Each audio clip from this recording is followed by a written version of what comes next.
I started receiving thank you letters for things I had never done. The first one arrived on a Monday morning, slipped beneath the door of my apartment in a cream envelope with no return address, handwritten on paper that smelled faintly of something I could not name but recognized the way you recognize a place from a dream. I almost did not open it. I had bills to manage and a 7:45 train to catch, and the particular morning energy of a woman who had learned to move through her own life efficiently, because efficiency was the only way to get everything done when everything was always her responsibility. I opened it standing in my hallway with my coat already on. It was from a woman named Patricia Osei, who lived 2 floors below me and whose cat I had apparently rescued from the communal stairwell 3 weeks ago on a Tuesday evening, returning it safely to her door and refusing to accept anything in return. I had not rescued Patricia Osei's cat. I had never spoken to Patricia Osei. I was not, to my knowledge, a person who rescued cats.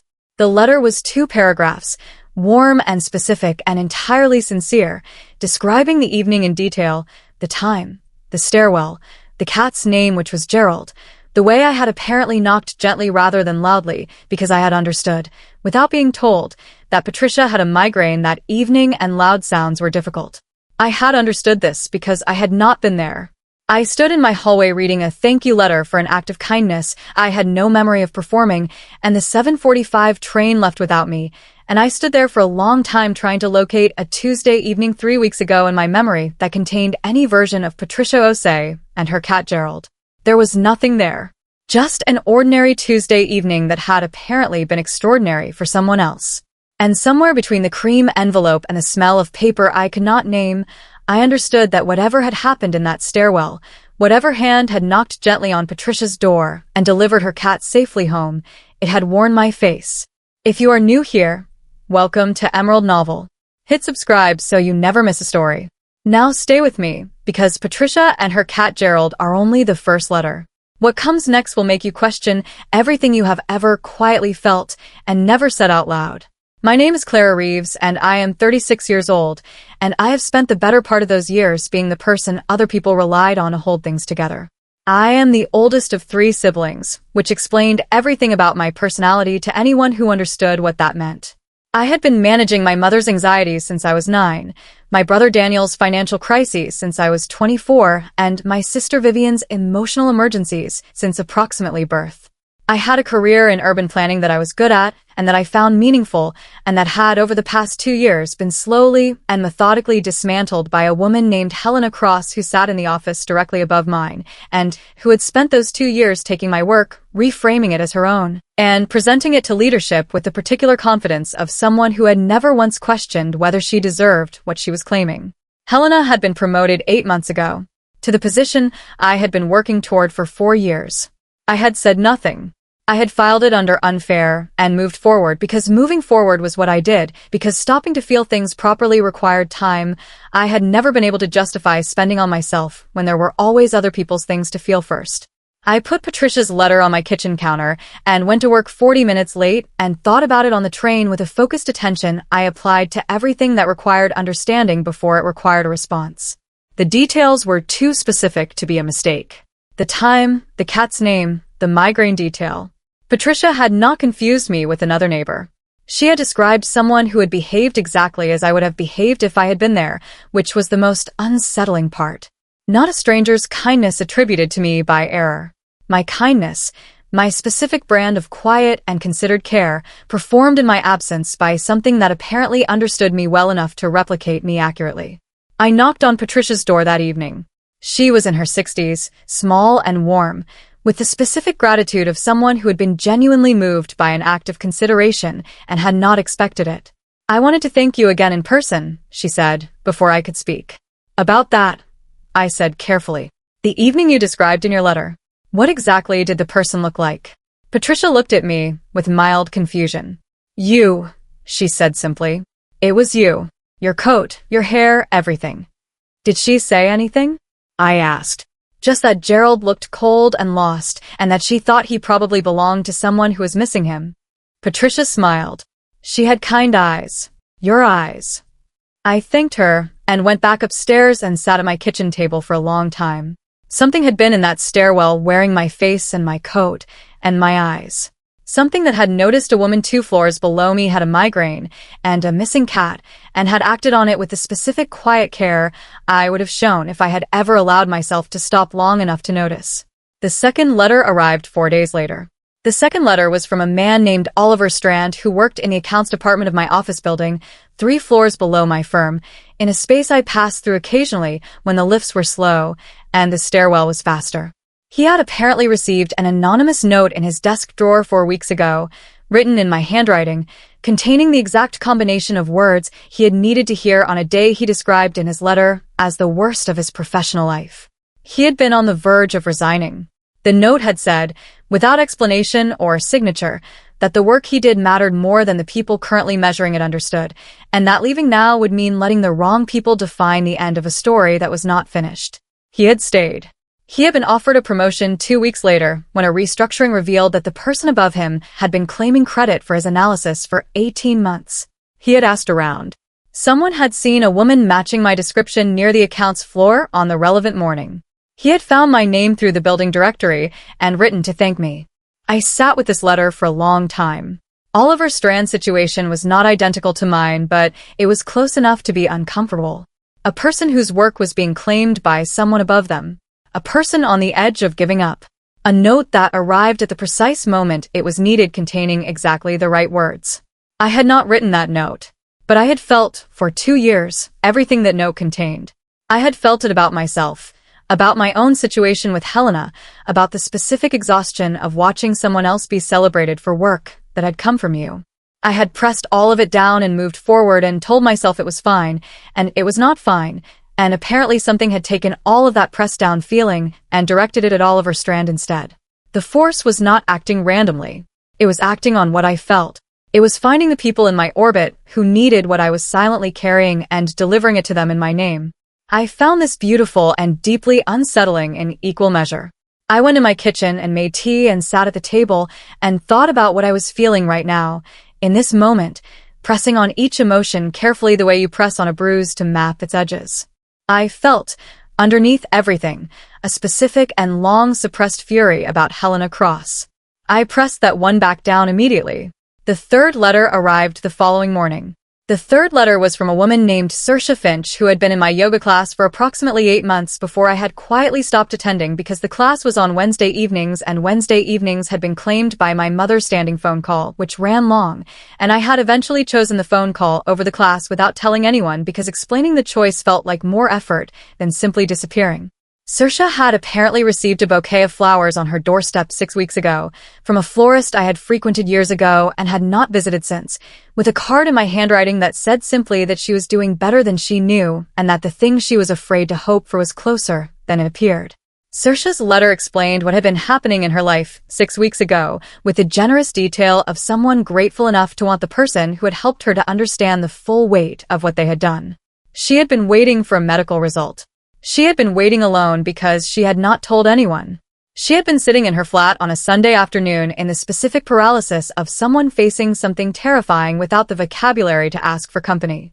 The flowers had arrived at the exact hour she had most needed them. The result, she told me, had come back clear. I read that letter 3 times. I had not known Saoirse was waiting for a medical result. I had not known she was waiting alone. I had not known any of it because I had stopped attending the class 8 months ago, and we had never been close enough for that kind of confidence. But I had liked her. I had noticed, in the way I noticed things without acting on them, that she carried something heavy beneath the surface of her Wednesday evening composure. I had thought about it once or twice on the train home after class, and then I had stopped going and stopped thinking about it, and somewhere that unacted thought had apparently found its own way to her door. I sat with the 3 letters on my kitchen table and looked at them as a collection for the first time. Patricia and Gerald the cat. Oliver Strand and his note. Saoirse and her flowers. 3 people. 3 unspoken feelings I had not known I was carrying until the evidence of them arrived in cream envelopes.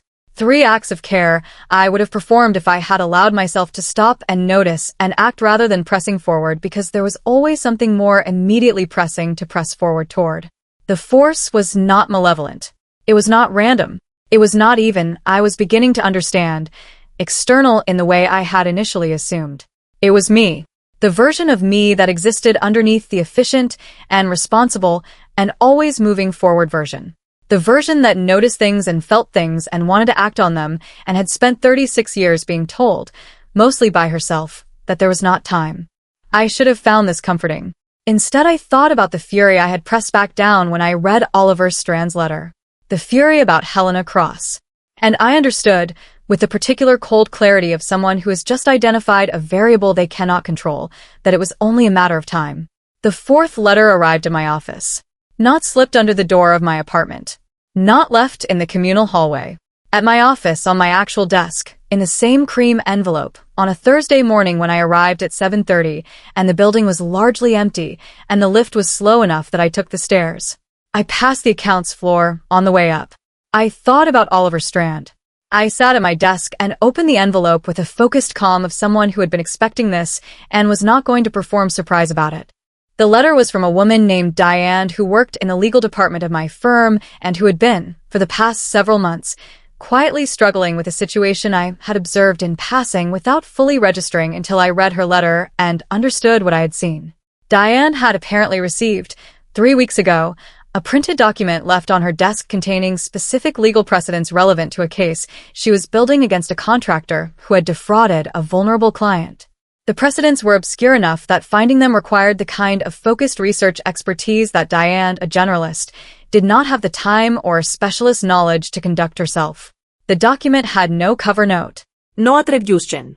Just the information, organized precisely, with the relevant passages highlighted in the specific color Diane used for her own notes.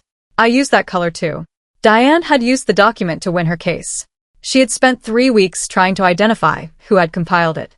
Someone in the building had pointed her toward me. I had not compiled it.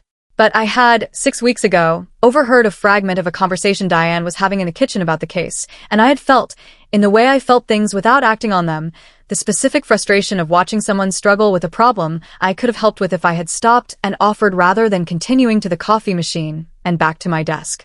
I had not stopped. Something had stopped on my behalf. The pattern was now clear enough to state plainly. The force acted on feelings I had registered and suppressed within a specific time window. Recent feelings. Specific feelings about specific people.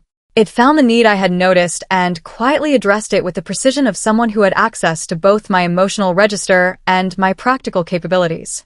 It was not reading my mind. It was reading my heart. There was a difference, and the difference mattered because the heart kept things the mind had decided were not worth keeping. I put Diane's letter with the others in the drawer of my bedside table where I had been storing them, and I sat at my desk, and I did something I had not done since Helena's promotion. I let myself feel it. Not the pressed-down efficient version. The real version. The specific and detailed and considerable fury of a woman who had given 4 years of her best work to a firm that had handed the credit and the title to someone who had arrived 18 months ago and had understood, faster than anyone should have, that I was the kind of person who would not make noise about what was being taken from me. I felt it completely for approximately 90 seconds. Then I pressed it back down because I was at my desk and it was 7:45 and Helena arrived at 8, and I could not afford to be feeling this when she walked in. That evening the 5th letter did not arrive. Instead, something happened to Helena Cross. Helena arrived at work on Friday morning without her laptop. This was significant because Helena's laptop contained everything. She did not use the firm's server in the conventional way. She maintained her own filing system on her personal device, a system she had constructed specifically to ensure that the documents she worked with, which included a considerable number of documents that had originated with me, existed in a form that was accessible to her and attributable to her and not straightforwardly traceable to their actual source. I knew this because I knew my own work and I knew what had been done to it, and I had known for 2 years without saying so. Helena's laptop had been wiped. Not stolen. Not damaged. Wiped completely and cleanly by what the IT department described, with visible confusion, as a targeted deletion of every file on the device executed from within the device itself, which was technically possible but practically required either sophisticated knowledge or something they could not currently explain. Helena was in the director's office for 2 hours. I sat at my desk and felt the specific cold sensation of someone who has just understood that the thing they suppressed the previous morning had happened anyway. Not a note. Not flowers. Not a document left helpfully on a desk. A deletion. My fury, pressed back down at 7:45 Thursday morning, had apparently not stayed pressed. It had found its own expression during the night in the most targeted way available. Helena's laptop held the evidence of what she had done. The force had not punished Helena with something general or disproportionate. It had removed the instrument of the harm. I sat with this understanding for a long time. The harm to Helena was real. The deletion was real. She had lost access to documents she needed for a presentation the following week, and the disruption to her work was visible and significant. But the documents she had lost were, many of them, mine. The force had not done something monstrous. It had done something precise. It had removed from Helena's possession things that had never rightfully been in her possession. That did not make it something I had chosen. That did not make it something I was comfortable with. I went to the bathroom and stood at the sink and looked at my own face in the mirror and said quietly to the reflection, to whatever was listening, that I needed it to stop. The mirror looked back at me with my own eyes. Nothing answered. That evening a sixth letter arrived. But this one was different from the others. This one was not a thank you. The sixth letter was from Helena Cross. It was in the same cream envelope as the others, in the same handwriting, delivered in the same way, slipped beneath my apartment door on Friday evening when I arrived home from a day of watching Helena manage the consequences of a wiped laptop while I sat 12 feet away, understanding that I had caused it without causing it. I opened it with hands that were not entirely steady. Helena's letter was not a thank you. It was a confession. 3 pages, handwritten with the specific quality of someone who had not chosen to write this but had found themselves writing it anyway, the words arriving faster than the intention behind them, the way confession sometimes came when the thing being confessed had been held too long and the container had finally failed. She wrote about the first document she had taken, how she had told herself it was collaborative, that the line between her contribution and mine was blurry enough to rationalize, how the second time had been easier than the first, how by the third time there was no rationalization required because she had constructed an internal story in which my work was raw material and her presentation of it was the actual value, and the story had been comfortable enough to live inside for 18 months. She wrote about the promotion, about the specific moment she had understood, sitting in the director's office being congratulated, that she had built her position on a foundation that was not hers, and that she had felt, underneath the congratulations, a specific and persistent discomfort she had been managing with increasing effort ever since. She wrote that she did not know why she was writing this down. She wrote that something had felt different since yesterday. Since the laptop. Since sitting in the director's office explaining a deletion she could not explain and understanding, in the specific way that loss clarifies things, that what she had lost was never really hers. She had addressed the envelope to me but had not signed the letter. I read it 3 times. Then I sat at my kitchen table with all 6 pieces of correspondence arranged in front of me and understood something about the force that I had not fully understood until this moment. It was not acting on my anger. It was acting on my need for things to be right. The anger was the surface. Underneath, it was something older and more fundamental. A woman who had spent 36 years ensuring that things were right for everyone around her had, somewhere deep and unacknowledged, a profound and unmet need for things to be right for herself. The force was trying to make things right, but it was doing it without my consent. And without my consent, even rightness became something I had not chosen. I needed to choose. I went to see Helena on Saturday morning, not to the office.